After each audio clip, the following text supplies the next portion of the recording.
संगत जी, हम सबने ही सुना है, सुख में शुक्राना दुख में अरदास। पर जो दुख में भी शुक्राना करते हैं उनके दुख कैसे खत्म हो जाते हैं पता भी नहीं चलता है। संगत जी, शुक्राना का महत्व इतना है, गुरुजी महाराज ने हमें शुक्राना करना सिखाया। वरना उससे पहले लगता था कि भगवान तो बस हमारी मांगे पूरी करने के लिए हैं, मनुष्य जीवन हमें भी मिला है, बाकी सबको भी मिला है, फॉर ग्रांटेड, उसमें क्या शुक्राना। नहीं संगत जी, हर पल का, हर सांस का हमें उस प्रभु का शुक्राना करना चाहिए जो भी कुछ उन्होंने हमें दिया है। और जो दुख में शुक्राना करना सीख जाते हैं संगत जी, उनके दुख गुरुजी महाराज कैसे खत्म कर देते हैं पता भी नहीं चलता है। ऐसी प्यारी प्यारी ऐतिहासिक घटनाएं हैं संगत जी, जिनसे हमें पता चलता है कि शुक्राना की दात कितनी बड़ी है। जब कोई भक्त दुख में भी शुक्राना करता है तो उस प्रभु की नज़र एक ना एक दिन उस पर पड़ती है और फिर कैसे खुशियों से उसकी झोलियां भर देते हैं। संगत जी, गुरु अंगद देव जी उनके शिष्य थे बाबा रूप सिंह जी। तो एक बार गुरु जी बड़े खुश हुए अपने शिष्य से और बोले कि मांगो, तुम्हें क्या मांगना है। तो रूप सिंह जी कहते हैं कि प्रभु आपका दिया हुआ बहुत कुछ है, कुछ नहीं चाहिए।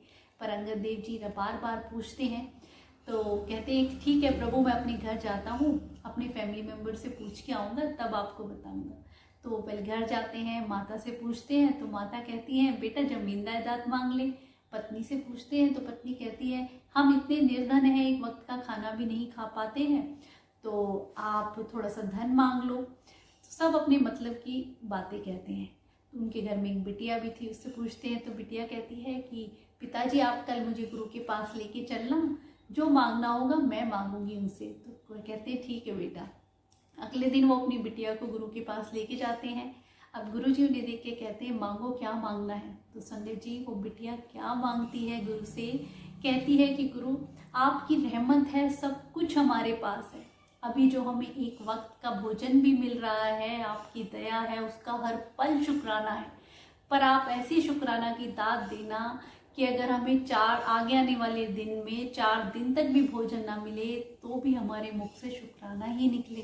संगत जी, बिटिया की बात सुन के गुरु इतने खुश होते हैं। आपने देखा कैसे हर पल दुख में भी शुक्राना की दात मांगना बहुत बड़ी बात है। संगत जी, हमारे ऊपर तो कोई जरा सा दुख आता है तो हमारी शिकायतें शुरू हो जाती हैं, शुक्राना तो दूर की बात कि गुरु ऐसे नहीं हुआ, गुरु जी ये नहीं हुआ, ये होना था, वो होना था, हम कंप्लेन करना शुरू कर देते हैं। हमारा नेचर जिस दिन शुक्राना का हो जाएगा, जिस दिन हम दुख में भी अगर प्रभु का शुक्राना करेंगे तो हमें दुख आ ही नहीं सकता है। संगत जी, ऐसी ही एक और घटना है। एक पक्षी जो कि घायल अवस्था में रेगिस्तान में गिर जाता है, उसके पंख टूट जाते हैं, वो दर्द से तड़प रहा होता है। उसी वक्त गरुड़ देवता जी वहाँ से गुजरते हैं। तो पूछता है गरुड़ देवता से आप कहाँ जा रहे हैं। तो गरुड़ देवता कहते हैं मैं स्वर्गलोक जा रहा हूँ। तो वो कहते हैं कि आप वहाँ जा रहे हैं तो मेरे बारे में पूछना, मैं यहाँ दर्द से तड़प रहा हूँ, मेरे भाग्य में यही लिखा है, ऐसे कब तक होगा, मुझे कब मुक्ति मिलेगी। संगत जी, गरुड़ जी जाते हैं, देवदूत से जाके पूछते हैं कि ऐसे ऐसे एक पक्षी है और बहुत घायल अवस्था में है, उसकी बहुत बुरी अवस्था है, आप कुछ बताइए उसका ऐसा हाल कब तक रहेगा। तो देवदूत कहते हैं उसके पिछले जन्म के कर्म है तो उसे 7 साल तक यही सजा मिलेगी। अब गरुड़ जी भी थोड़ा सुन के उदास हो जाते हैं कि मैं उस पक्षी को जाके क्या बताऊंगा। तो वो कहते हैं देवदूत से जी कि आप कोई तो उपाय ऐसा बताइए जो मैं उसे जाके बता दूं। तो देवदूत कहते हैं आप उससे कहना कि वो हर पल प्रभु का शुक्राना करे, बस एक ही बात बोलता रहे कि प्रभु तेरा शुक्राना है। अब गरुड़ जी वापिस आते हैं और पक्षी को मिलते हैं और उससे पक्षी पूछता है क्या बताया मेरे बारे में। तो गरुड़ जी कहते हैं कुछ नहीं, बस यही बताया है कि बस हर पल प्रभु का शुक्राना करते रहो, सब ठीक हो जाएगा। और संगत जी, उस दिन से वो पक्षी हर पल शुक्राना करता रहा। पीने को उसके पास पानी नहीं था, जल से तड़प रहा है पानी पीने के लिए, पर फिर भी शुक्राना, घायल अवस्था में है, पीड़ा में है, फिर भी शुक्राना, हर पल हर घड़ी वो शुक्राना ही करता रहा। एक हफ्ते बाद गरुड़ जी फिर वहां से गुजरते हैं तो क्या देखते हैं कि छोटा सा तालाब वहां बन गया है, पक्षी के सारे पंख आ गए हैं और हरी भरी घास पेड़ पौधे भी वहां उगाए हैं। तो हैरान रहते हैं कि इस पक्षी को तो सजा मिली थी 7 सालों, पर ये तो 7 दिन में ही ठीक हो गया है, ऐसा क्या हुआ। तो गरुड़ जी तुरंत जाते हैं देवदूतों के पास और कारण पूछते हैं। तो देवदूत कहते हैं कि इसने हर पल शुक्राना किया तो जो इसकी 7 साल की सजा थी वो 7 दिनों में ही पूरी हो गई। संगत जी, कितनी बड़ी बात है कि हमारा जो दुख हमारे पास आते हैं, अगर उसमें भी हम शुक्राना करते रहें तो वो कितनी जल्दी कर सकते हैं। क्योंकि एक ना एक दिन उस प्रभु की नज़र जाती है कि मेरा भक्त कैसे दुख में भी शुक्राना कर रहा है, तो क्यों ना मैं इसकी झोली अभी भर दूँ। तो हमेशा दुख में भी शुक्राना कभी करना ना भूलें।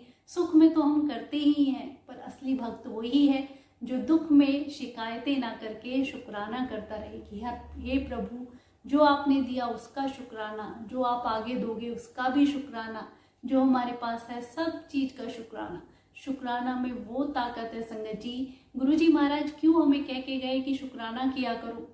गुरुजी ने हमें शुक्राना करना इसीलिए तो सिखाया ताकि हम अपनी कष्ट परेशानियों को दूर कर सके, उस प्रभु के सामने अरदास लगा सकें। हर मुसीबत में भी अगर हमारे मुख से शुक्राना निकलता है तो कैसे बहुत ही जल्दी हमारी गुरुजी महाराज झोलियाँ भर देते हैं और वो हर खुशी की दात हमारी झोली में डाल देते हैं। कितने ही सालों की कष्ट परेशानी कुछ ही दिनों में ख़त्म हो जाती है। वो कहते हैं ना कि एक मजदूर मजदूरी करता है तो उसके पैसे कोई नहीं रखता, उसे देता है। तो प्रभु भी तो देखते हैं, अगर हम उन्हें याद करेंगे, उनका शुक्राना करेंगे तो वो भी कुछ भी अपने पास नहीं रखते हैं, उसके बदले में आपकी झोलियाँ जरूर भरते हैं।